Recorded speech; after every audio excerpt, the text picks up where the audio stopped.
everyone, I'm the Vacuuminator. I'm Buster.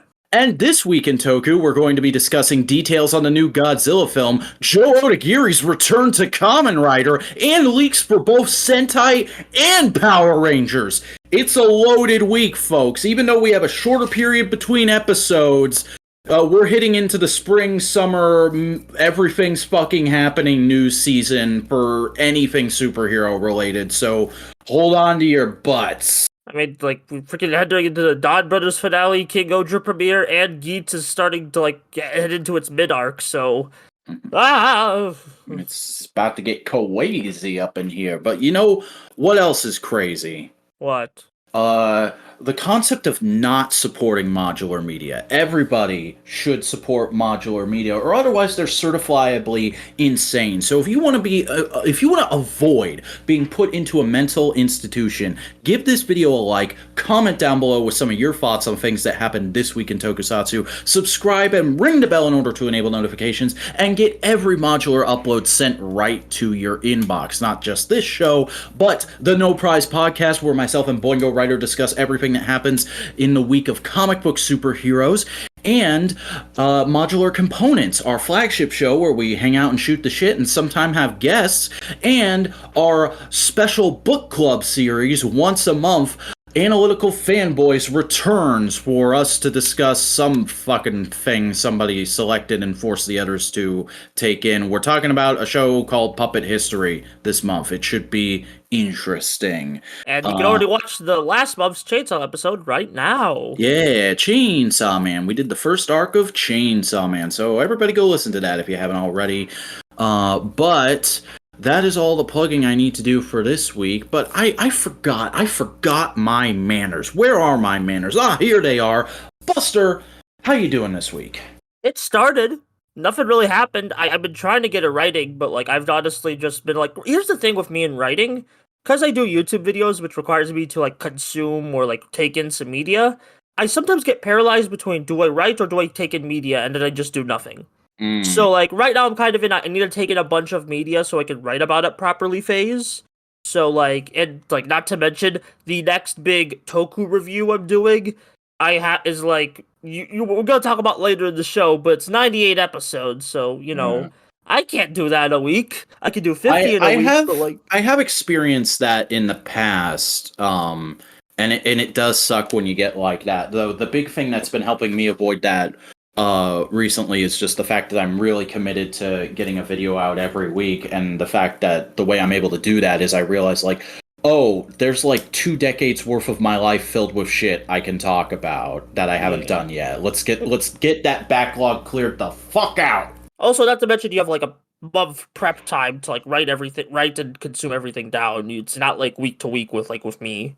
Yeah, I tend to like think about it bit by bit what I want to say, and then I'll put it all together the weekend beforehand. Like this Saturday, I'm probably just gonna go to campus without my camera and walk around for a while rehearsing, and then I'll come back the weekend after and shoot March's videos. Pretty interesting. Nice that you're like getting and I'm very excited, especially because you just got the new microphone, so you need to like test that out. Yeah, if people that aren't aware, because I made a tweet about it, and I also made a YouTube post over on my personal channel at the Vacuuminator. One of my patrons was nice enough to go halfsies with me on a new external microphone, so the audio in my videos is about to get a lot better. The next 2 videos aren't going to have that because they're already shot, but the videos I'll be shooting for March primarily will have that, and moving forward, of course. So that's really exciting. That's going to be a nice leap forward for the channel, I think. Yeah, and that's like you've been gaining subs, so yeah. But I think that's all the self-aggrandizing we need to do for now. So why don't we jump into the news? Yeah, the news. Our top story, this is hot off the presses, actually, dropped like 5 minutes before we started recording today. Mondo has announced that they are doing a new stylized soft final of your boy's favorite Godzilla monster, Biollante, which is fucking big and fucking adorable. It's got this nice metallic paint job all over it. You have to use 2 hands to hold it. It's a proper shelf filler. And of course, it's gonna cost you an arm and a leg. This thing is going up for pre-order tomorrow at noon, so like 5 minutes before the podcast goes out, for $125. Yeah, I was like, oh, that looks fine, but I saw the price and I'm like, no thanks. Godzilla fans, man, they got the deepest pockets in Toku. Yeah, it's like freaking man. Nobody does it like Toho. Toho, please never teach Bandai your ways. Please. And bring back Toho Star God, maybe, or release Blu-rays. I don't know. Do something with do it. some kind of TV show. Do it. I don't care if it's Star God or something new. I would love for Toho to get back into the TV business. Legit, yeah. But right now they're working on recuperating their movie business. As we all know, was announced a couple months ago. There's a new Toho-made Godzilla movie on the way. And we recently got some new details on it via Kaiju Newslet and KDM Monsters, which is that the new film's director, Takashi Yamazaki, has said that he is working on it as a standalone film. It's not going to be the start of a new cinematic universe, or at least that's not the current plan. I'm willing to bet this might be another Shin situation where, like, if they can get this guy to sign on after this does really well, they'll expand it. But Ono didn't go for that, if I remember correctly. He was like, nah, I'm good. Yeah, he just went with Supro and just say, hey, Kato, you want to help fund it? Yeah. I thought we already knew this, because I think they said, like, it'll be a standalone film, like, when it came out. But, like, I think we knew it was just going to be, like, a fresh start. We knew it was going to be a fresh start, but we didn't know if it was like this is going to be the start of a new Godzilla series for the Reiwa era, or if this was going to be another Shin Godzilla situation. And now it's basically confirmed it's another Shin Godzilla situation. Yeah. Which see. I don't know much about the plot yet, so it's like...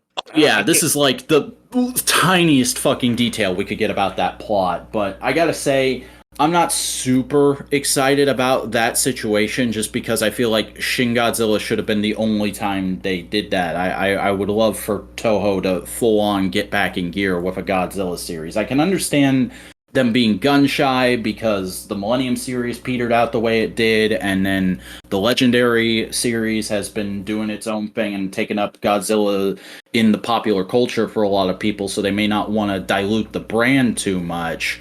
But like, guys, I think it's time. I'm ready for a new Toho Godzilla series at the very least. Like, at least the Millennium, because here's the thing about Millennium. Each movie is, like, with the exception of one, is standalone, like, own continuity. It's just, basically just, here is a Godzilla film in this era, you know? With different directors and styles. So I feel like, you know, like, I know Millennium did peter it out, but, like, I feel like if you just did that, then you'd be good. Yeah. I don't know. Hopefully this movie is at least good, and hopefully it gets a Western release of similar size to Shin Godzilla or bigger. Because that's still one of my favorite theater experiences ever. Just being like one of 3 people in this small-ass theater watching Shin Godzilla and finally understanding the appeal of kaiju movies. Man, like, that was kind of me, like, a couple months ago with the Godzilla vs. Mechagodzilla. Like, even though the subtitles were shit, like, that was an amazing theater experience. Like, the theater was packed. Like, people wanted to see this. It was amazing. I've still never fully rewatched Shin Godzilla because of how good that experience was. I don't want to diminish it in my mind. I've rewatched clips here and there, but I've never just sat down and taken it all in one go again. Though, might be time for that sooner rather than later. We'll see. Yeah. We'll see. But that's it for Godzilla news. So let's go ahead and move into a little bit of Ultra news. First off, a Maximum edition of the Guts Gryphon fighter from Ultraman Decker was announced. I'm guessing this is like the Ultraman equivalent of Memorial Edition or CSM, because it's mostly the same toy, but now there's flight stands, and it's going to feature die-cast parts and a more metallic paint job. I think that's pretty neat. I am slightly tempted by this, but also, like, tiny ship toys aren't really my thing. I only very recently dipped my toes into that with the Star Wars Micro Galaxy Squadron toy line. I mean, I do like Decker and I like the ship design, but I'm not sure if I'll like dip into this. I don't know. I mean, like, I guess if you really want Hanejiro representation on your shelf and you don't want to shell out the money for the plush, but like, I would much rather have the plush if I was Yeah, going to get anything Hanejiro. yeah, he's a good boy. I want to pet him. Okay, moving on. We now have details on the upcoming Western Blu-ray release for Shin Ultraman, which is that it is going to basically be what you would expect. It's the translation. You get the dub as a bonus feature. You get the theatrical trailer. Not a whole lot of trimmings, if I'm being honest, which is a bit disappointing. But what is very cool is alongside this, Shinji Higuchi's sketchbook is going to be released as a coffee table book. Basically, you'll be able to look through a lot of the concept designs and storyboards for sequences in not just Shin Ultraman, but also Shin Godzilla, which is pretty cool. I'm very tempted to pick that up.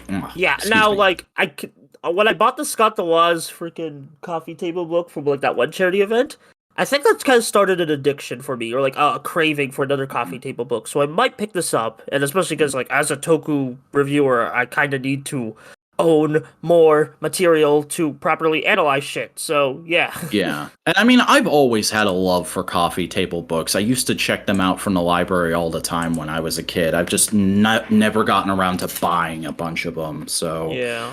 hopefully that can happen more. I mean, I would like to get this. I'd like to get more Super Sentai MOOCs if I can ever get back to a Toku convention. And I never got, this is something that still haunts me. I never got around to buying a copy of Power Rangers The Ultimate Visual History. I need to hunt that's that like book down. I don't even think there's even much in that book from what I heard, but like, it's still important. But it's a good collection of stuff all in one book. Yeah, just to like reference occasionally. Just like Yeah. what happened that year? Okay. But also, we have some final promotional material for Ultraman Decker Journey to Beyond, because for those of you who may have forgotten, the Decker movie drops this week. We're going to be covering it next week on TWIT, and it's going to be distributed through ultramanconnection.com and with subtitles in 8 different languages. And to celebrate that, we got a little message in English from the lead actors with a slightly new trailer and some stills of various kaiju that will be appearing in the movie. Yeah, it's gonna be a Decker movie. Hopefully it's good. The trailers look all right. I'm a heck of a lot more optimistic about it than I was for Trigger's movie, which I can't even remember the fucking name of. Episode Z. Oh yeah, that's right. Because it was basically because Z never got a movie because of COVID, so what I'm thinking. No, here's the thing. What was I gonna say about this? Oh yeah, this is the first like Ultraman spring summer tie-in movie in a bit to a main show that isn't a crossover. So I'm very interested to see what this happens. What will it entail? We're just getting like a new Ultra for this movie, Dinas. Yeah. It's gonna be really interesting to see if this wraps up the TGD New Generation series, and they are doing something completely different for the next show, like has been rumored, or if this is just going to be a very standalone movie for Decker. Probably a standalone movie for like because remember, episode Z's post-credit scene was just here's Decker. Oh yeah, that's right. I completely forgot that had a post-credit scene. Yeah, well, that's because it was mostly uploaded as its own video to like in most social media sites. So like, we're gonna probably have the next Ultraman, whatever, Kaya, Blazer, Guzzler, whatever it's gonna be, by the end of this week. So that's exciting. Subaraya, I'm begging you, give me my boy, give me my imaginary boy, Guzzler. God damn. We also got some cool kaiju for the movie, and they look really neat. Yeah, I like the Dada looking dude. That's a cool play on that design motif. Yeah, I like the blue guy. Yeah, he's a big old dino. Yeah. But that, like nice. It looks like there's like blood around his like sort of like accents. I like that. Oh yeah, I hadn't noticed that. That's kind of cool. Yeah. All right. Well, that's going to do it for Ultra News. Let's now move into Kamen Rider News. And the first thing is, hey everybody, it was Kamen Rider V3's 50th anniversary this week.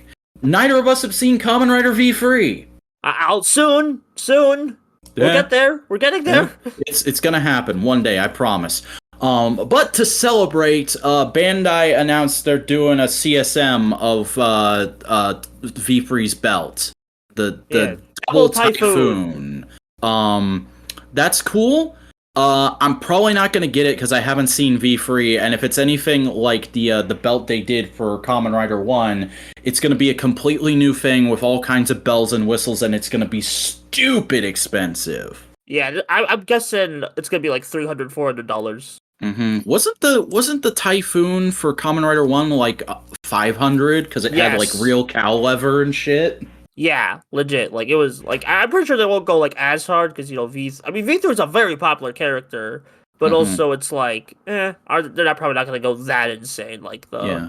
I get the feeling that V3 is, like, as nostalgic as the original Kamen Rider for Japanese boomers. At least that's the way it always comes off whenever they reference him in newer stuff. I mean, like, V3's backstory is directly tied into 1971, because V3 is just season 2 of 1971 when you get down to it, from what I've seen. He's a soft reboot of that show.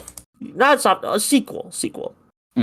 But, yeah, hopefully that toy's good. Hopefully the people who want it can get it. But that's all there really is to say now, because they didn't show us anything. They just made a fancy announcement image, so we'll see what happens with that. But, hey, speaking of seeing what's happening with things, we have an update on the Kamen Rider Kuuga manga, everybody.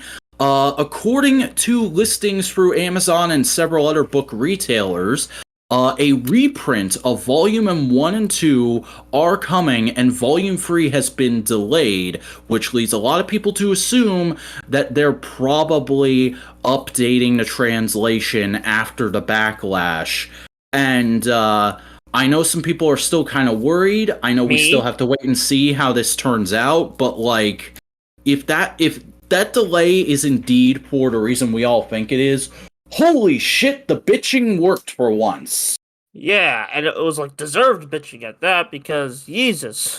I really hope I'm still gonna like wait to see if the translation's fixed, because I just really want I really want to read the Kuuga manga, man. It's so interesting. Like they freaking released volume 32 in Japan, and I just saw the cover and I'm like, what's going on? I need to know.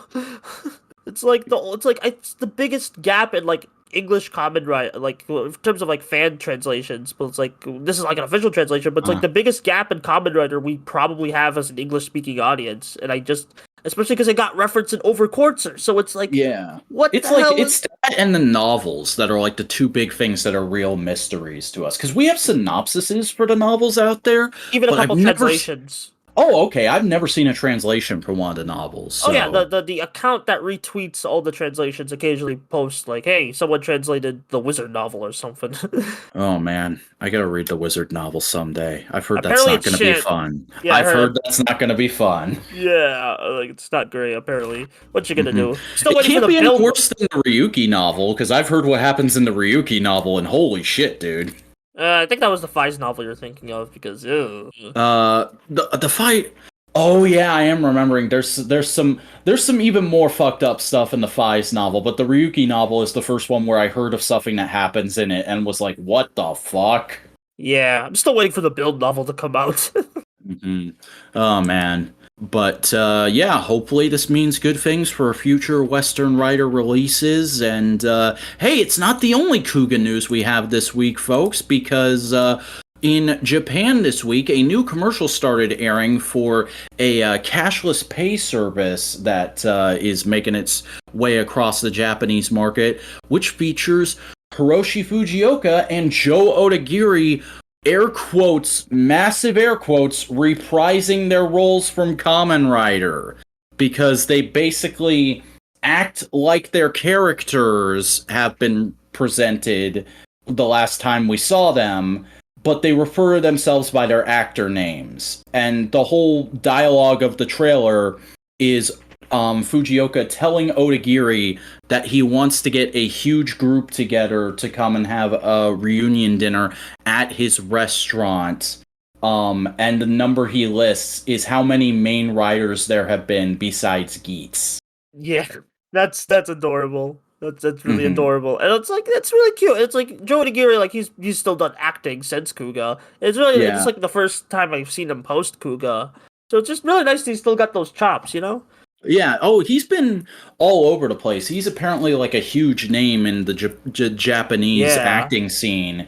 And he was even before Kamen Rider. Like, he had to be convinced to do Kuuga because he thought he was above it. And he's never come back because he thinks the stuff they've done since isn't anywhere as good as Kuuga, which is maybe a bit egotistical, but in some cases I would agree with him.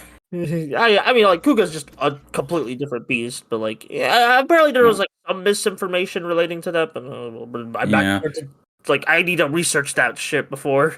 I'm still holding out hope. Like, this is great. This was really nice to see. But I gotta say, I'm still holding out hope that one day he'll come back and do a proper return. I'm still holding on to the dream. I want my fucking Kamen Rider Free Eras movie that stars Fujioka, Odagiri, and I can't remember the name of the guy who played Aruto. And also as someone who's watching 1971, it's really nice to see like an older Fujioka, like, so, yeah. Fujioka is such a fascinating man, because he's always really charming and nice and like grandfatherly whenever he appears in Kamen Rider stuff. But outside of that, he's like a fucking maniac boomer. Yeah, he's pretty aggressive as Segaton. Like, even like in the 90s, it was pretty aggressive. Well, like his birthday was this week as well, so happy birthday, Fujioka-san. And people were resharing the story of when he showed up at a promotional event for Dracula Untold dressed as a samurai and started yelling about the birth rates. Oh yeah, that was a whole thing. that was a real thing that happened, and it's still like one of my favorite things about Kamen Rider, even though it's very tangential. Yeah. Well, speaking of cool things or cool-ish things about Kamen Rider. Yeah, we got news for the current show, everybody. But the first bit is a little unfortunate, which is the first Figuart for Geats released this week, which is, of course, Magnum Boost form. And people have been noticing some issues with it. It's not like full-on, oh god, what happened here, Lightning Collection QC bad. But, as is typical with Figuarts when they're experimenting with a new gimmick, there's some fragility issues, there's some smaller parts, and there's some stuff that's just been arriving way too loose. This happened with O's, with 4s, with a couple others, if I can remember correctly. But whenever Figuarts really tries to embrace a show's gimmick, and it's not something they've done before, and it's not a Shinchoku Seiho, it always turns out a little rough in the beginning. So it sucks to see it happening here, but I can't really say I'm super surprised. Yeah. The main thing to be aware of, it seems, is there is a white cuff piece that goes around Geats' leg, which if you're not careful about articulating that leg, it can easily crack apart. So those of you who haven't gotten your Geats Figuart yet or haven't messed with it much yet, do be careful. Yeah.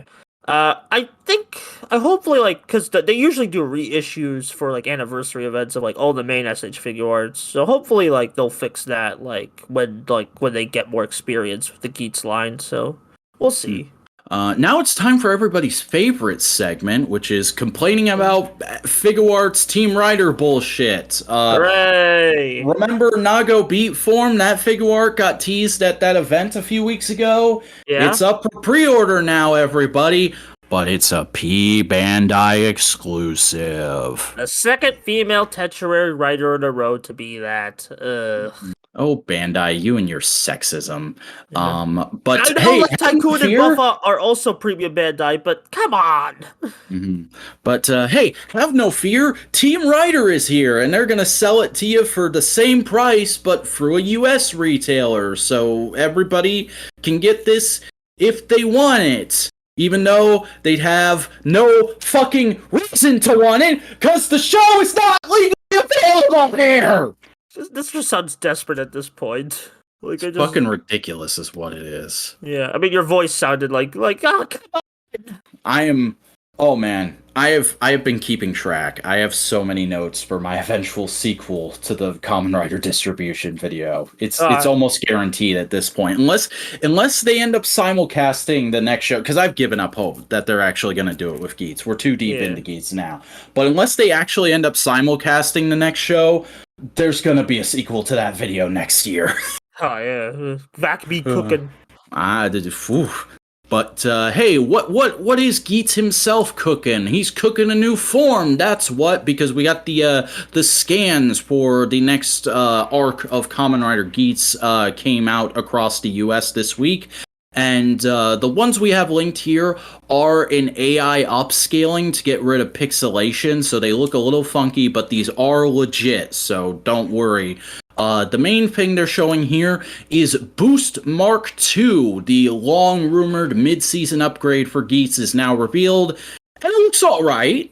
Yeah, and it's like it's not just Geats who can use it. I forgot what's his writer name, but Gene. Gene can use it too.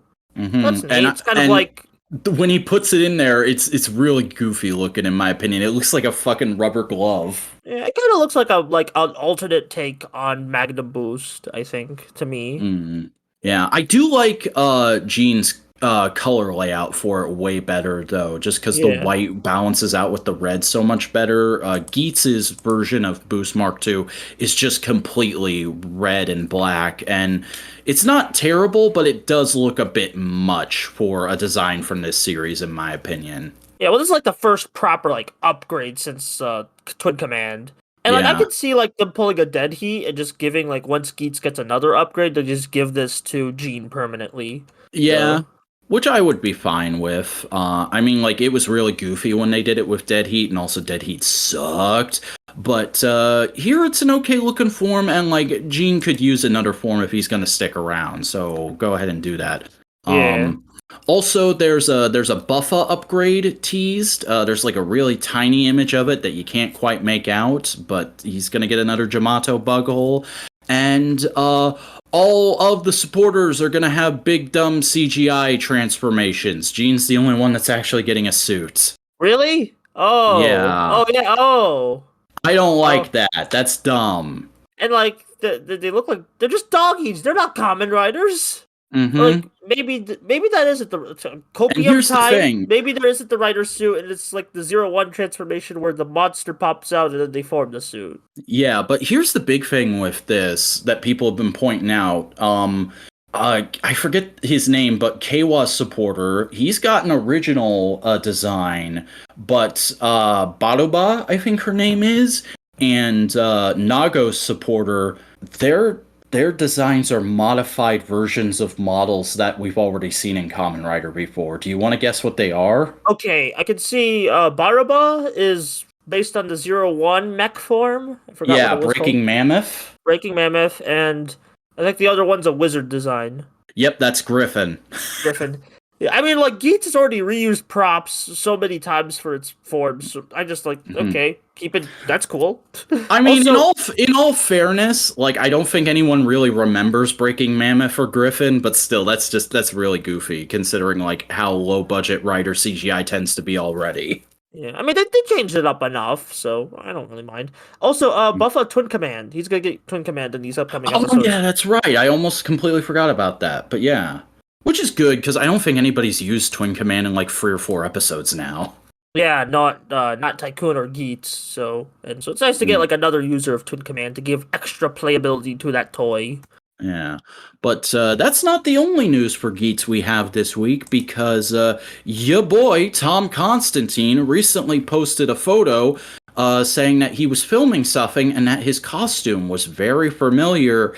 And yeah, it's the bodyguard outfit. He's probably going to be back on Geats in the next few episodes. I mean, yeah, it's been a while since he's been on Geats, so Because they've all been living at the fucking DGP place, so there's been no reason for him to show up. But oh man, I hope he comes back, and I hope we finally see him in the other bodyguards rider forms. Like put them back in the game. we have their ID cores ready, so just freaking Go. They don't even have to get like dedicated power-ups or raise buckles or anything. Just let me see them in the entry form. That's all I'm asking. Yeah, and like everyone else has like entry forms and no dedicated buckles, so just freaking make repaint helmets already. Yeah. Yeah, it's fine. Get your boys some stuff and give them like a Toei Tokusatsu Network special. Yeah. But that is all the Kamen Rider news this week. So now let's move into Sentai news. And first up, this dropped, I think, 10 minutes after we stopped recording last week. Yeah. There's going to be Super Sentai themed earbuds direct from Bandai, everybody. And they're gonna have 23 theme songs from Gower Ranger to King-Ohger. Nice. Can we Anyway. get sponsored? Yeah, this episode is brought to you by Beats by Sentai, everybody. Yeah. But that's all I really have to say on that. I've got earbuds I like. I don't need Sentai themed ones, especially not stupid expensive P Bandai ones. Yeah. But the Shogokan Model Project has announced their next release, which, for those of you who don't know, this is like the new name going forward for Super Mini Pla, and it's gonna be Dai Ren-O, which is the Japanese name, the Gosei Sentai Dai Ranger name for the Thunder Megazord from Mighty Morphin Power Rangers Season 2.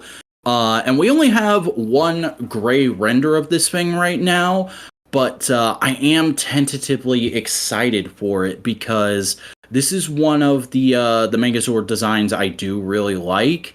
And it's never had a toy that's had really good articulation before. There's been attempts, but there's never been like a great standout one, in my opinion.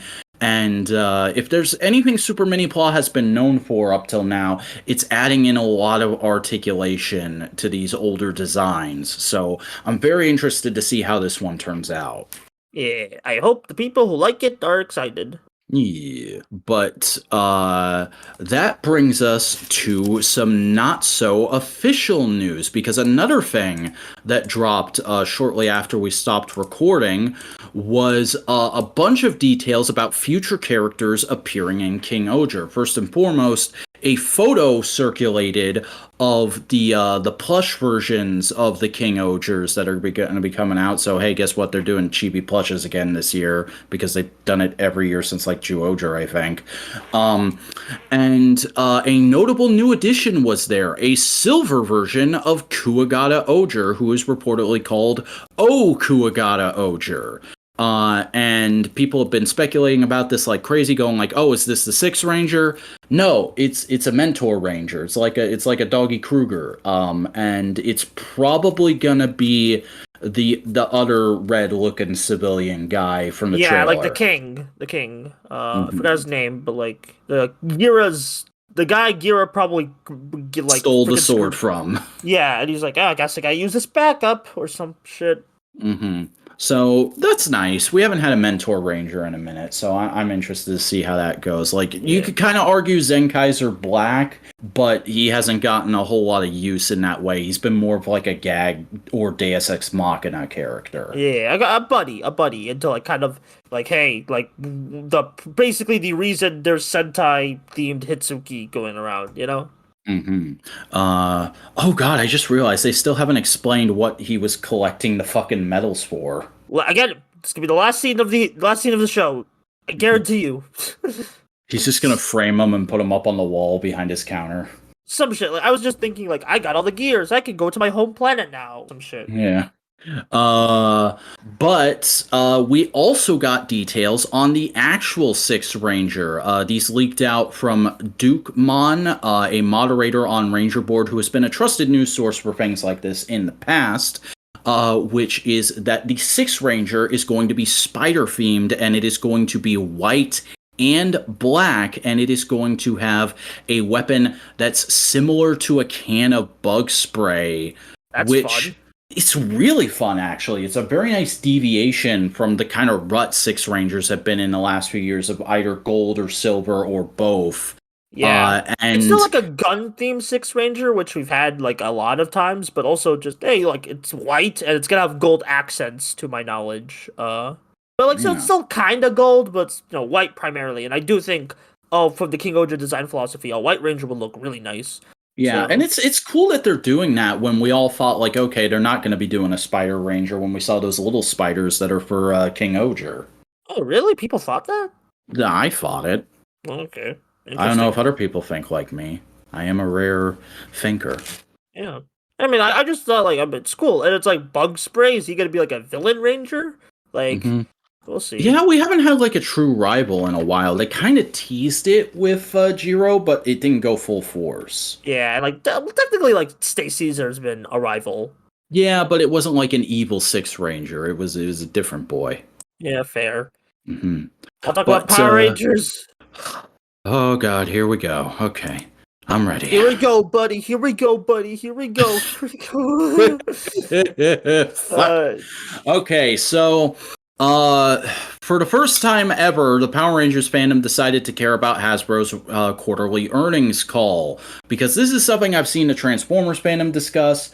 But most other fandoms that have toy lines from Hasbro, including Power Rangers, have largely ignored it up till now, because the reports for Power Rangers wise weren't exactly great. And Hasbro in general is not doing great right now. There is a huge economic downturn coming out of the pandemic that is affecting them pretty well, as we spoke about when they announced they were laying off a bunch of people. And they basically said that. They say, hey, profits are down. Power Rangers saw a lot of losses in particular because of just the fact that people aren't buying as much right now. And because of Wait that, a minute.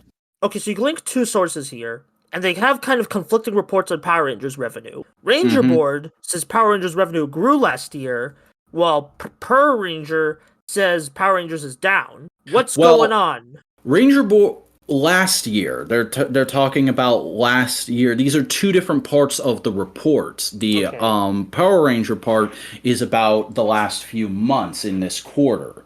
It's irritating and confusing, I know. I couldn't find anybody who just posted the whole fucking earnings call translated, and that really irked me. I'm so sick of having to find, like, various fucking tweets for news sorts. Why doesn't anybody write coherent fucking articles anymore? That rant aside.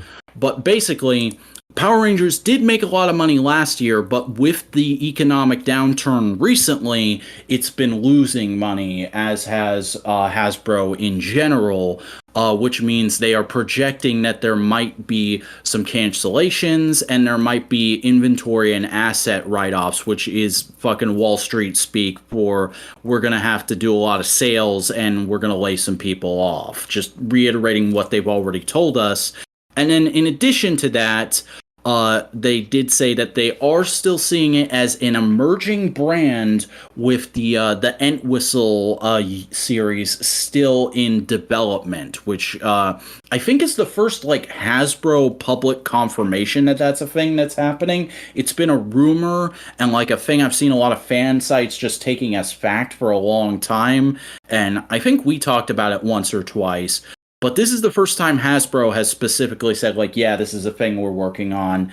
And a lot of people said, like, oh, cool, that's a thing that's happening. But they've had Power Rangers for so long. Why are they calling it an emerging brand? That doesn't bode well. And I'm like, guys, they've been trying to get... If the fucking rumors are to be believed, they've been trying to get this new universe project off the ground the entire time. They've been working on it and toiling away and trying to mold PR into something that suits them more all this time. So of course they still see it as an emerging brand. And None also, of it's come out yet.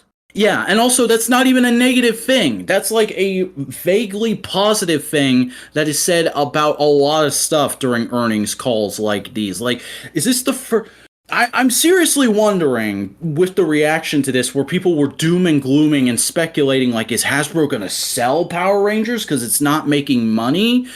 Have any of you listened to a fucking earnings call before? Because I can tell you, as a wrestling fan who listens to WWE's earnings calls every quarter, this is how this shit goes. They will say the negative stuff in a very vague way to give the air that we are still working towards a positive end. PR is not in danger. We're not heading for another Saban era, as I saw some people joking.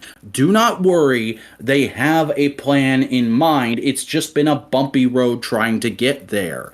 Now, And like, if you like the plan or not, that's up to you, but yeah. yeah, I'm saying all that as somebody who's still very against the idea of a new universe. I would like it if they just focused on making the show as good as it can be from here on out. Yeah, and apparently they already said canceled projects, which I'm like, interesting. So, Mhm. like, my thing is they're trying to like put too much in development to like freaking like oversaturate the market of PR. When it's like, just make the show good. Just I don't know, like make the show good. People like it, and make the toys. The toys, people like when the toys are good from Hasbro. I like when the toys are good from Hasbro. So just Mhm. like yeah, you can work on some bigger projects, but that shouldn't be the focus. That should be Yeah. like a side I thing. mean, Like we've been very negative on it recently, and we're going to be kind of negative on it going forward. But when there's not horrific QC issues, I really like the Lightning Collection. It's one of my favorite toy lines going right now. So if you just focus on making that shit good, I'll be a happy customer, Hasbro. freaking just give me more cool kids lines of the current season. I don't know. I hope the Cosmic Mhm. Fury line is good because I really want a Kireno. Yeah, we'll see. We'll see what's going down in Hasbro Town. But hey, we've got several leaks regarding future Lightning Collection releases. This first one, we already knew that there was an Invisible Phantom Ranger variant figure coming, but now UK store Comics and Cocktails is saying that they're going to have pre-orders for it coming very soon, and they gave us a bunch of high-res images for it. So I'm willing to bet this is going to be like a fan channel exclusive coming sometime in the next month or so. Yeah. Not I mean, much we already else to talked say about it. besides that. It looks fine for what it is, but it's not super exciting because it's just a blatant repaint. But Yeah. what is exciting and what is very interesting is oh, how it pains me to do this. The Illuminati leaked this week thanks to an interview clip, a previously unreleased interview clip from one of the final interviews with JDF, that a Master Morpher is coming in the Lightning Collection later this year. And it is reported to have all of the coins, even the Turbo coin that didn't appear in Dimensions in Danger, but did show up in Soul of the Dragon. There's a full clip going around where JDF sounds very salty and is just like, Hasbro wanted me to do a new White Ranger Morpher, and I said that's fucking stupid. What the fans want is a Master Morpher, and they were like, oh, that's a good idea, you should do that. And the story going around out of that is like Hasbro probably wasn't even aware that the Master Morpher was a thing because it came very early in their tenure while they were still getting control of the franchise settled. I don't know if I wholly believe that, because like not to speak crazy ill of the dead or anything, but JF was known for being a bit of an egotist and self-aggrandizer, so he might have been fibbing a bit there, but we'll never know for sure. But I am inclined to believe this because, as Josh pointed out on Living Ranger Key, Lightning Fig PR, Toku Topics Man, pointed out on Lightning Storm this week, there was a moment in the most recent fan stream where Sam said that they had the honor of working with Jason David Frank on some upcoming projects for the 30th anniversary that they weren't able to announce just yet. So Yeah. this is probably one of them. And Josh also speculated in an episode and in a tweet that I have linked here, as with all the news, the links are down in the video description if you want to see the sources, that this may end up being this year's PulseCon exclusive for the Lightning Collection, which I actually think that's a brilliant idea for an exclusive. And I think if it's done in a very classy way, like obviously it would be a retroactive decision because they started working on it with him. But if they make it kind of a memorial piece for JDF, I'm definitely down to get it because I am one of the people, even though I'm not the biggest fan of Tommy or JDF, I'm one of the people who went, okay, the Master Morph is a cool concept. I'd take a toy of that. I got nothing to say. You're always just so like passive aggressive about toy stuff, aren't you? I mean, I like toy. It's always the MMPR toys that I'm passive aggressive about because I'm like, do you want? Should I get canceled on Twitter today? I don't know. That's your decision, bruh. Yeah, exactly.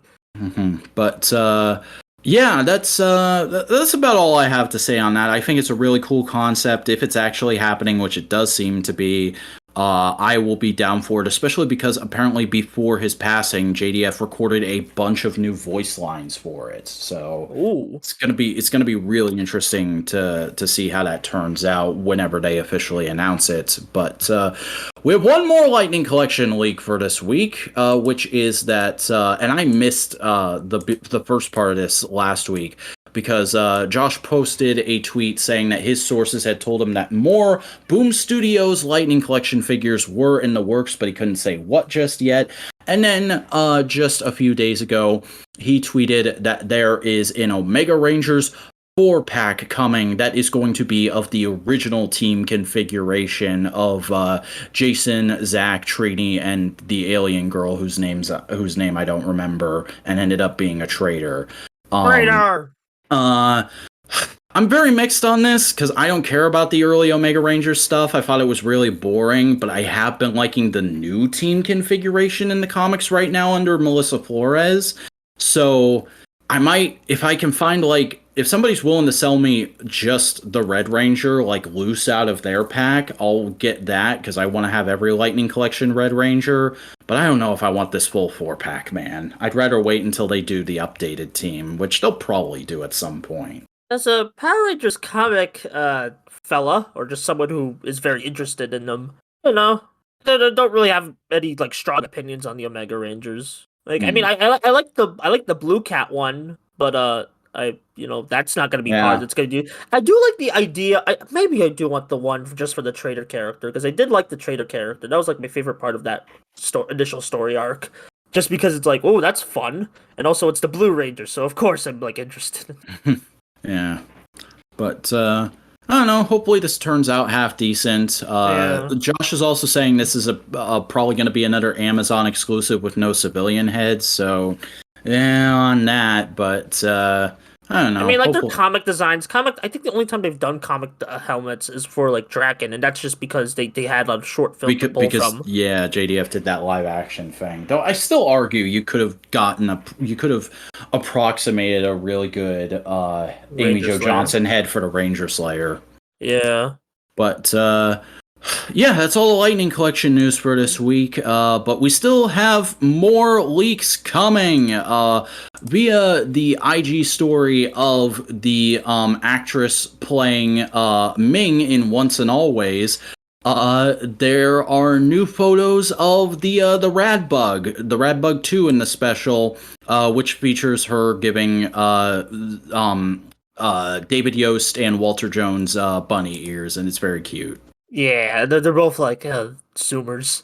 That would be so great if they actually say that in the special at some point. But that's gonna cause a lot of freaking anytime if the Dino Fury cringe incident was like any indication, that's gonna cause some discourse because Power Rangers fans have fun.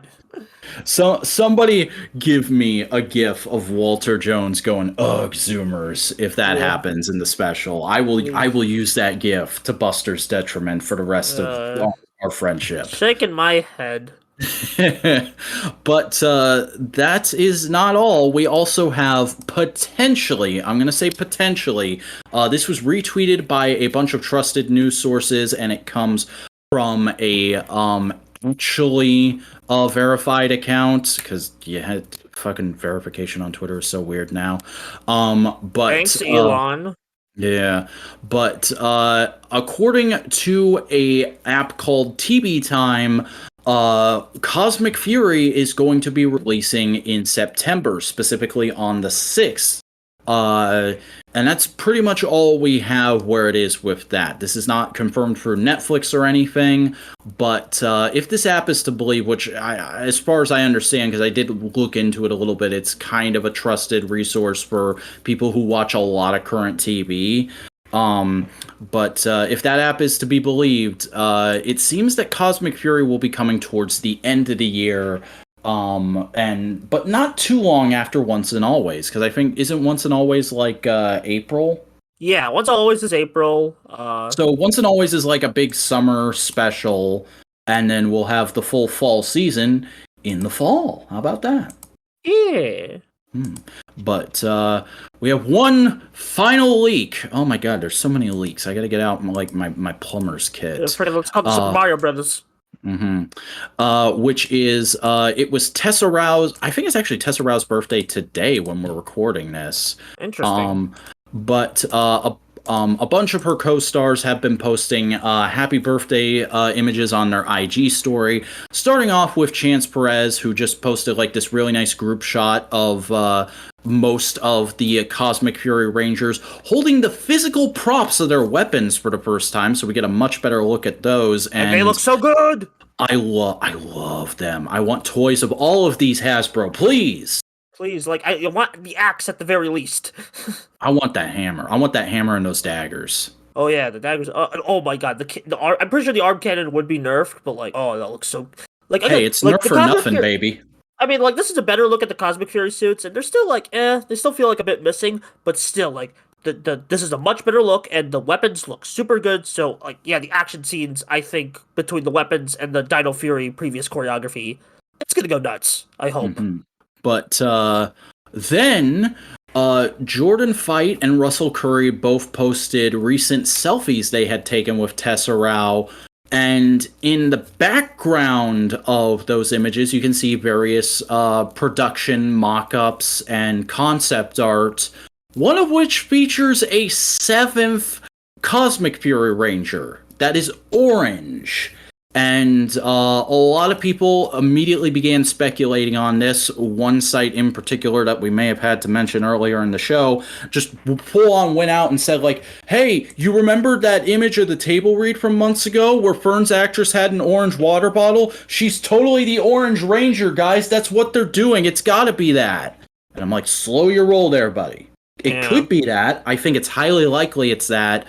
But it's a very blurry image we're going off of to even say that's what's happening. For all we know, this could be alternate art for one of the Cosmic Fury Rangers that they decided not to go with. I think it would be very cool if it ends up being Fern, if Fern gets to be a Ranger, but I'm not gonna hitch my horse to that wagon, so to say. Yeah, all I'm saying is, like, give her a bit more characterization. I like Fern, but she kind of needs a bit more oomph and circumstance, like a bit more, like a defined personality if she's going to be a ranger. That's all. That's all. Like, give her a bit more, like, banter with everyone. Yeah, also a bunch of the Q Ranger symbols were spotted in the background of one of the sets. Well, no shit, they're using the Q Ranger mech, so it'd be weird if they didn't have that. And Campbell Cooley did a funny. I'm putting the link to that down in the video description because that was one of my favorite tweets this week. Yeah, Campbell Cooley's a great guy. He's he's probably the best like voice actors of like the Neo Saban Hasbro shows. Just because, like, I always dig his characters, especially Sliver. Yeah. He's definitely the most versatile and the best at engaging with the fans. Like, I think Sledge and Poisandra's voice actors went to a PMC, but I don't know their names. I don't think they have a social media presence at all, which is unfortunate because I really like those characters. What you gonna do? But that is all the news that's fit to print. So, Buster, why don't you take us on to the new releases? Okay, we only got superhero time this week, but it's a chunky week, let me tell you. Kamen Rider Geats, episode 23, Divergence T. Go forth, anything for my favorite. So remember what I said last week that the sponsors were aliens? I was kinda right. Kinda. You're really clinging to that, aren't you? No, kinda. Because we got what they actually are revealed. Yeah, which I didn't even think we were going to do that. I thought they were going to cut away and they were going to say like, "Oh, we'll drop that bomb next week, everybody." That's what I was expecting. But no, this whole episode there's a whole through line of Ace piecing together what exactly the DGP is, and we find out it's a fucking period drama from the far future. Yeah, and like they literally said, like Agent Grease in the Sengoku period. This period is like we're making stories about your period, and we've time traveled. We're from the future, and it's like, well, time travel. Oh, what? Whoa, whoa, whoa, whoa, whoa, whoa. Yeah.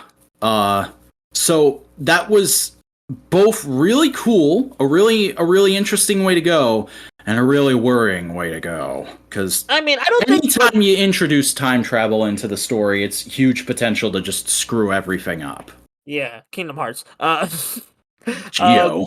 Well, I love Kingdom Hearts, but that time travel shit was weird. But like, it wasn't like. Here's the thing: if they do, like, I kind of want them to get Kingdom Heartsy, but like not in like the. Let me explain, because Kingdom Hearts time travel is just there to explain like why these characters are back. They wasn't like a major thing in the plot. I kind of hope it's just flavor text, and the plot can still like. It doesn't like negative. It doesn't. Don't have to explain too much. You know what I mean? Yeah, let's not have like a friggin' Ryuki or Gaim ending in this, please.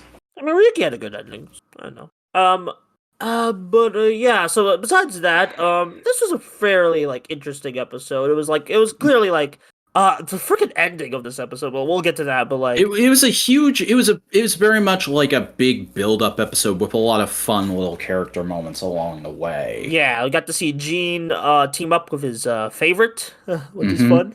There was also just some really fun paralleling about how like both Ace and Michinaga are in like weird relationships with the people giving them power right now, which I really like the cinematography in this episode. Like it and the writing have been kind of lacking up until the last couple episodes, but this episode I noticed something really cool, and I'm gonna put these screen caps in the chat. There's a moment during the big exposition scene in the DGP lounge, like right at the end, where there's a shot of like Gazer looking down on Ace in a very like I own you kind of way. And then in the next scene where we go to the Jamato farm, and Buffa's like questioning whether he wants to be aligned with them still, there's a similar shot with him and Baruba. Yeah, oh yeah, good shit. Yeah. Yeah, I always love seeing subtle stuff like that done in Kamen Rider. Yeah. And also just the game master continues to be hilarious. He is such a little shit. Yeah, and it's like I think he got fired by the end of this. I don't think he's fired. I think he's gonna continue doing stuff because in the scans there's a shot of him and Gazer transforming together. Ooh, fun. Mm-hmm. Yeah. Then let's. What about so there? I'm sorry, I can only think about the ending because the ending is so funny to me. So, having seen the scans, we know who it is, but there's a big old hint at who Nago's sponsor is, because there's a whole sequence of her and Typhoon getting gifts from their sponsors for the coming battle. And the sponsor is very hidden, although they kind of teased it last episode with a certain pretty boy, we'll say. Yeah, I can't believe it's not Takeru. It's emo Takeru, I call him. Discount store Takeru, great value Takeru. All these names and bad jokes can be yours for the low cost of like, $0. Subscribe. Yeah, that like, comment, subscribe is a better joke. Yeah.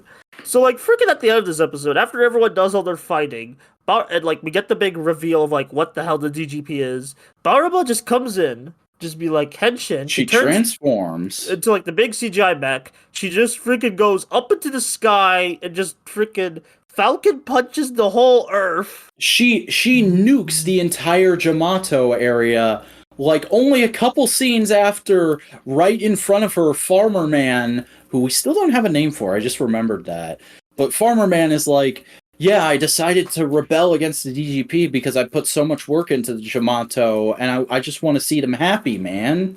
Like, there's no actual bad guys here. The DGP are trying to do something to entertain people, and the Jamato are like, yeah, but you're doing it in a fucky way, and we wanna be happy too.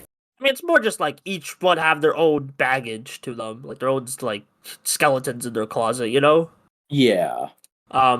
But yeah, they do freaking nuke the whole Earth, and then the freaking next time preview is what gets me. Is like, well, so that just happened, so special episode, freaking We're gonna do a filler episode. We're gonna do the fucking DGP equivalent of that time of fucking Raw got snowed in. Yeah. So yeah, that's basically what happens. And like I said, this was gonna be the end of the arc. No, the next episode is still part of the Divergence arc. It's just called Special Episode, which like I think the reason that like here's the production reason they did it. This is airing the same week as Donbrothers ends. And that's what usually like when the one show in superhero time ends, they do like a filler or like something like that for like that episode, you know? Yeah, because you want the other show to get the spotlight. Yeah, because it's like it's the big send off. So, yeah, I think so. That's just yeah. This was a fine episode, better than like every time I think negatively about Geats, I watch Geats and I'm like, yeah, that was pretty good. Well, then again, we kind of had a couple of lackluster ones, but I think it started to get back its footing. This arc in general hasn't been my favorite, but the last episode was fairly solid, and this episode I really enjoyed actually. Yeah, it'll be interesting because the next episode says they're going to reveal more DGP secrets, so this is probably an excuse to drop more lore, so that'll be fun.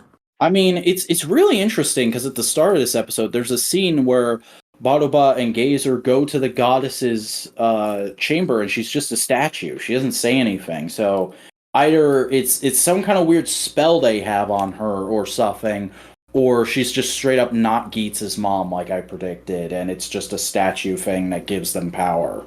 Or just the statue is sentient. Oh, I just had a horrible thought along that line. Pitch it. What if this is another GIF situation?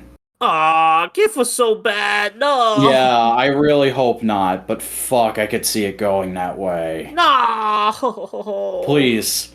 Please, no. At the very least, give him a better end. Give the whatever the statue turns into a better end than GIF, because GIF has some of How the about most you give it a fucking character? That too. I'm just because GIF had the most anticlimactic finish in Kamen Rider ever, and it I still think about it to this day, and I'll whatever. Revi slander aside, solid Geats. Yeah, it's pretty good. Yeah. Donbrothers? Sure.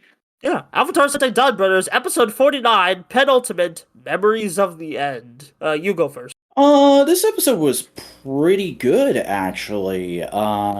I know I've been very back and forth on whether or not I'm into Donbrothers' final arc because for a large part it hasn't felt like a Sentai final arc. There's not been a huge ramping up of the villain's attack. But this episode was actually much more satisfying in the regard of it being a final arc because I feel like we're getting to a big place of finality for a lot of character arcs, and there's some moments of that even in here with the whole acknowledgement of how much Jiro's grown and the whole scene of Kijino trying to quit his job. Both of those were very emotionally satisfying, I thought. Yeah, and Haruka getting her manga serialized. And the stuff they're hinting at for Taro going into the finale is really interesting. In a way, you better stick the landing. Yeah. Speaking of Kijino and sticking the landing, boy. Because my friend, Zone Gender, they brought up a very worrying possibility that they could. Now, I'm thinking they can go either way. There's two ways. Because Kijino and Natsumi talk a lot because Inuzaka and Natsumi, they're kind of like, Inuzaka's still on the run and like, like, and he's the only criminal, so like, she's just like, hey, Natsumi, just don't do shit, or just don't go. Well, no, because it seems like he took her aside and told her everything so they could go confront Kijino. Yeah. And then there's that scene where the police start chasing him and she full on refuses to run with him. She's like, no, I'm not about that life. Oh, and yeah. I think, at least I think and I hope, that the ending Inoue is angling for is having Tsubasa accept that his life as it is isn't compatible with Natsumi, and he accepts, I forget her name, Sarah Brand Lady, and that allows Kijino and Natsumi to get together, because Natsumi has a whole thing in this episode where she almost, like, says that she's into him, because she's like, well, I did dream of Miho's life in there, and I enjoyed that too, and don't throw away those memories. That was still a good time. And then she gets really flustered and runs away. Okay. Now, here's what I'm thinking. The thing I was thinking. I don't like Natsumi and Kijino getting together at all. Cause like I don't think Kijino has done anything so far to earn another love. Yeah, no, So Kichi's been a fucking shithead for the whole show, but it's always been played for comedy, so I wouldn't be surprised if Inoue just says, like, it's fine, he can have her. fine, I guess. That's a. But just it just doesn't send a good message to me. And Oh, like, yeah, no, it's fucking... and also what I was thinking is Tsubasa just kind of like he's just like he's just a lone wolf, and so I would think here's my speculation: all the Sarah Brands might get mooked at the end. So I could see that happening. Well, did you see that interview with yeah. Taro and Sononoi's actors this Oh week? yeah, no, I did not. Please share the juicy details. I didn't read the full thing, but I caught some of the highlights through Twitter. Apparently, the Sarah Brands were supposed to get mooked halfway through the show, but because Inoue and Shirakuro were so impressed by Sonoi's actor's performance, they decided to extend their arc for the whole series. Oh, that's good. It actually fits. Mhm. I think that works so good. That's it, Mhm. like especially because we got some of the best episodes of Sonoi and Taro. So Yeah, and it's allowed for some cute callback moments, like in this episode where you see that Sonoi still has the handkerchief. yeah, that's beautiful. These bitches gay. All right. But yeah. So I think they're okay. Maybe not get mooked, but I think Sonoi might learn like self love. Maybe we'll see. Mm. We'll see. Again, there's just Donbrothers has always been like a multiple choice. Where could this go? So it's like it's no different with here at the end, especially because freaking 22 minutes to end it all. Yeah, with Taro losing his memory and shit too, and Yeah. fucking Big Boss. I can't believe it's not Kaiser showing up. Yeah. Oh man, he Like, looks fucking ghoulish in that hood, dude. oh yeah, he looks so menacing. I'm so excited. I wonder if they'll give him even a monster suit, or if he'll just fight them like as in. He just starts shooting Emperor Palpatine lightning at them. I could see it. Oh my god, but yeah, like freaking, and we're getting a Corey fight next episode. Oh, and also the freaking purple ninja, he just vibed, but like the Hitsuki, like King-Ohger Hitsuki, which that's fun. Yeah, Like, I freaking love that they did that. That's really cute, throwing it to the Yeah. next generation, and so as it would be. Though the fact that you mentioned purple, where the fuck is Murasame? He's in next episode. Okay, hopefully they explain Murasame satisfactorily. Or not even. I don't think. We already explained Murasabe in the first like time he appeared. He's a secret weapon that like the Don Clan made, and now he was locked by the Cerebrands, but now he escaped. And Yeah, shit. but like, what the fuck is Mother? What's going on with all that? What's Murasame's ultimate fate gonna be? I need to Okay, need the to know ultimate that. fate, I need to I know don't- what's going on with Kaito. Oh my god. so many questions to answer. Like again, I think I might have to tune into the next episode live without subtitles first, and then I'll watch it with subtitles later. Bruh. I think because it's just I am so invested, man. Mhm. And I'm definitely very invested in seeing how this show turns out, but I have to say at this point, unless the next episode is just fucking amazing, I don't think this is going to be one of my favorites going forward. I know it is for you, but for Yeah. me, this show has just been so off kilter and so counterintuitive to the kind of storytelling I like that it doesn't really vibe with me. Yeah. But I've liked it as an experiment. Yeah, I think it'll definitely be in my top 3. Now, if it'll be my favorite, we'll see. I look forward to having this exact conversation with you again next week. Because they'll freaking just be like, Donbrothers, the movie will actually be the end. Donbrothers, the crossover, or some shit. I don't know. Oh man, do you think they're gonna finally announce a Zenkaiger crossover next week after the finale airs? I mean, they did it with Zenkaiger, like Zenkaiger Kira Major after Zenkaiger ended, so probably because usually the V Cinema Sentai slot is always saved for the crossover movie now. Yeah. So Oh man, because I was expecting the next time preview this week to say, and as for our final story, but they said as for our next story. So I'm wondering, will there be a next time preview in the next episode that says as for our next story, and it's a preview for the crossover. ooh, that would be fun. Like if they actually Yeah. did it in the style of Donbrothers, because Donbrothers previews are really good. They're really well edited. Yeah, and you just tease us with that, with like one shot of the two Kaitos green screened into a single shot. Yeah, or just even their suits, because they could have probably have different suit actors to just like portray them. You know. Oh Uh, man. yeah, but yeah, crazy like week for Sentai and Rider. Hopefully next week's probably gonna be a bit more chill for Rider, but like oh god, We shall oh, see. that's been a. Let's talk about the old Kamen Rider rewatch because I think both of us only watched Kamen Rider the last like Kamen At, Rider show. at the moment, Yeah, it'll change up in a few weeks. I'm almost done with Double. nice. Are you gonna do the movies? Yeah, I'll probably do the movies. So I'll probably be moving on to whatever's next in like April. Yeah, April? Why April? It's February. You would probably move on to what's next in March. We're like a week away from March, and the movies are probably going to take me a couple weeks at least. Maybe you could just do the movies as a side thing. I don't know. No, I don't want to do that. I want to get it all done in one go. Okay, fair. Talk about what you've watched of Double this week. I only watched 4 episodes this week because we had a much more truncated week thanks to the King-Ohger press conference. The story is still advancing a lot, though, mainly in regards to Clay Doll getting a big power-up and, what's her name? The Elder Sonozaki sister getting the Nazca memory and that suit getting a recolor. And that's been very interesting and fun. I like the really clever ways Philip has had to work around his sisters in like the library and whatnot recently. It's not too much else to say. Like it's not been like there's not been a ton of happening. It's just it was so little, and I haven't watched an episode in a couple days now, so I've not got a whole lot of double thoughts present in my mind. But I'm still enjoying the show.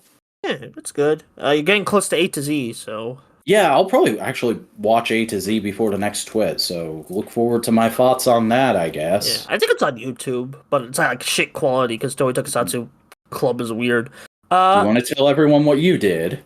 All right. So I skipped this last week because I was freaking on like a because if you watched last week, you know I had to switch location, so it's just like I gotta freaking get this done quick because I don't want to be. You switched location, and it made me forget an entire rant I had planned. Like I never followed up on the opening comment about why I hate everybody because I was really mad about some like fucking Power Rangers related thing. I don't even remember now because it's been so long. I mean, hey, we bitch about Power Rangers fans every week, and we don't. Yeah. I feel like we're good. It's one of the cornerstones of the TWIT franchise. Yeah, the TWIT experience. But yeah. So if you don't know, I've watched every Heisei and Reiwa Kamen Rider. Notice how I haven't said Showa. So to freaking fill in that gap of my Kamen Rider education to become a true Kamen Rider expert, at least in the shows, I have started Kamen Rider 1971. And through the last 2 weeks, I have watched the first half of it, episodes 1 through 52, which so Toei's websites and other official Kamen Rider materials has split the show up into 4 arcs. You got episodes 1 through 13, which is Hongo, Hongo's first adventures. You got episodes 14 through 52. Well, no, I think it's 52. Where it is Ichi, because of a leg injury Fujioka took during some filming, they switched it to Ichimonji. Which that in and of itself is crazy to think about. The only reason we have secondary writers as a concept is because of a filming accident. Yeah, and even then, like, Ichimonji's basically the main protagonist for, like, the most of these episodes, and arguably most of 1971. Yeah, because Hongo only shows up, like, a couple times during that arc to be like, okay, Ichimonji, looks like you're doing a good job. I'm gonna go take care of Shocker in this other country for a little bit. Yeah, basically, and they do some cool stuff with that. By the way, just to clarify for people, I've seen the first, like, 30 or so episodes, so Buster is now past my point of knowledge, but I can kind of comment on this stuff a little bit. Alright, and then, like, yes, and then, like, by the end of the Ichimonji arc, Kongo's like, hey, I can take over from here, you can go to wherever I was in. So, let's break down what I think. The first 13 episodes might be the peak of the series. I've heard the full-on double rider stuff at the end is really good. Oh yeah, probably. And like that's where one of the iconic screen caps, like, if there like comes from, like, their human lives are more important than even peace and justice. So I'm very excited to get to the full-on double riders.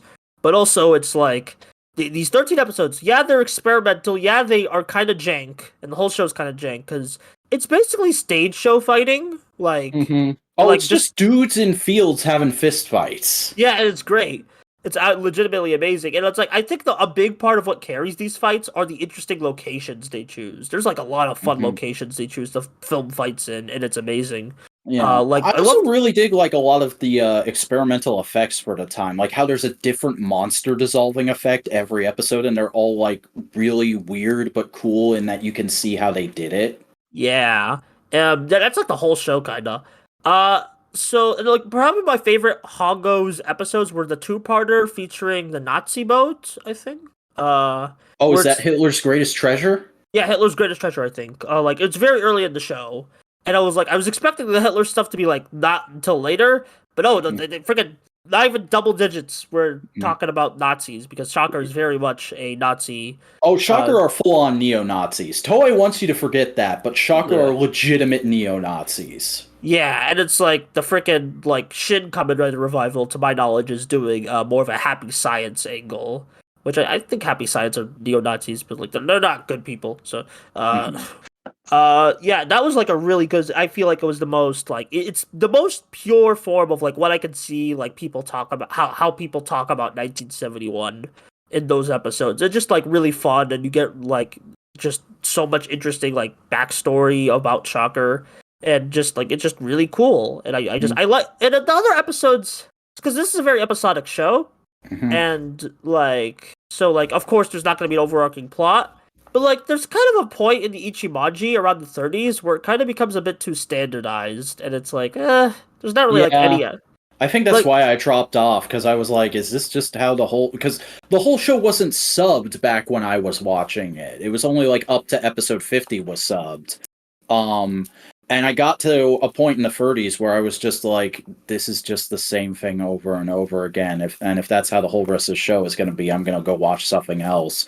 And it was like 6 or 8 months later that the whole show finally got subbed. And people were like, you gotta watch all the way to the end. The Double Rider stuff is really cool. And I was like, okay, I'll get back to it eventually. yeah, and it's like I can see why people ask for episode curation guides. Unfortunately, I haven't been able to find a definitive guide despite people saying to do episode curation. So I'm kind of working on my own personal one. That would be like, here are episodes that you should check out. I will say, like I still say, like, if you even if I make that guide, please like look at the episode descriptions and pick one that you are interested in. Cause yeah, it's standardized, but there's some cool monsters and there's some cool fights and like there's some cool bits. You know, there's like a really cool ski episode, like where they're just like they're fighting in the winter, and it's like, oh, this is the prequel to Kamen Rider Blade. Let's go. There's uh, also just like such interesting look. Like it feels like such a different time in Japan where the country looks so different than it does now. You probably wouldn't get like the kind of beaches and islands they showcase in the way they do in this show. yeah. Yeah, it's just Um, like again, the location scouting is like off the charts. Like in this show, it's like this is like peak locations for Kamen Rider in my opinion. Just because of how there's a lot of variety, there's a lot of like cool like ways, and just like man, it's simple, yeah, it's a bit jank, but it's still like a classic for a reason. And there's nothing like outright like a boring in it. It's still like entertaining, but just it can feel very fatigued when you're like binging it all at once. Yeah. Um, It's also probably got like one of the most well fleshed out supporting casts of any writer show, in my opinion, because I really like how consistent and involved they keep Tachibana and Taki in the story. Yeah, I was gonna say like the writer girls are a bit weak. They're kind of like in and out, The and they're Writer not. Girls are fucking nothing. I don't think about them at all. Oh yeah, like Tachibana and Taki, they're cool bros. Yeah, they're Hmm. really like because usually like when I think of the supporting cast, I'm mostly like yeah, Tachibana and Taki are cool, but like everyone else is kind of. And Yeah. apparently, like Ishinomori made a concept for Taki to be Kamen Rider number 3. I think it was in some Mm. manga. I don't think it was like official, but like he did make. So that was kind of, and that was I know that was an inspiration for Kamen Rider Sango and Tyson GP. So that's very interesting to think about that. Like Taki almost became a writer. But like Um, Taki is kind of cool because he's not a writer, but he's able to hold his exactly. own. Like He's of that rare strata of characters like Ichigo or Ichijo, excuse me, in Kuuga, where it's like they're a really strong supporting character who are best buds with the main writer, and they can hold their own in a fight and like do shit. They're not just there for the writer to have somebody to bounce off of. Yeah, and it's like I kind of wish we got more of that in Rider, but I understand you guys sell like all the Rider toys now, so Mhm. you know, just good shit. I'm very interested to get to the second half of the show, which I heard like gets more like interesting for a lot of people. And then I'll probably get to. I'm going in order with Showa, so next will be V3 Yeah, once I I was can. gonna ask about that. I might do Black early because I have started Black because I have the Blu-ray, so we'll see. Well, we'll see. It's a wait and see approach. I'm very excited to get to Stronger though because I've seen episodes of Stronger and I'm like, I love this guy. Oh yeah, people tell me like Stronger is where they perfected the show off format. It kind of does feel like that way from what I've seen, but we'll see. We'll see when I get there. I'm going in order for now because well, why not? Yeah, and who knows when I'm gonna watch another Showa series because of the way I tend to run my polls. So, Yeah. but hey, good to hear that you're liking the classics. Yeah, it's like kind of my first major delve into a Showa series because even like the oldest shows I've seen are from like 90s. So like it's nice to get a bit more familiarization with the roots. Yeah, but I don't think there's anything else we need to discuss, and there's not been any breaking news to my knowledge. So, Yeah, because we're recording this earlier than normal. yeah. Buster, why don't you tell the folks where they can find you on the internet should they want to? Hi, I am Buster Corp / True Buster. I have 2 YouTube channels because I am terrible at managing shit, but also because one channel's for side shit that like experiment. But like, if you want to subscribe for my main content on Buster Corp, I might not upload this week, but I am cooking. Don't worry, I am working on shit. We'll see. So yeah, please check out my various backlogs of videos that you can check out. There's a lot of fun ones in there. Go give the ones that don't have a lot of views some love. Pretty proud of some. Yeah, and I am the Vacuuminator. I make YouTube videos about things and stuff, primarily tokusatsu, but also other topics. Like last week, I did a video on the currently running World's Finest comic book and made an appeal for people to read it because it's really good. And this week, in honor of Donbrothers ending, I've got a Don Oni Taijin review in the oven, and that should be out sometime in the next couple days. So go subscribe at the Vacuuminator if you want to see that stuff. Also follow me on Twitter at the Vacuuminator and on Instagram at _Vacuuminator for regular figure photography. But folks, that's it for this week in Tokusatsu. So I guess we'll see you back here next week for whatever happens that week in Tokusatsu.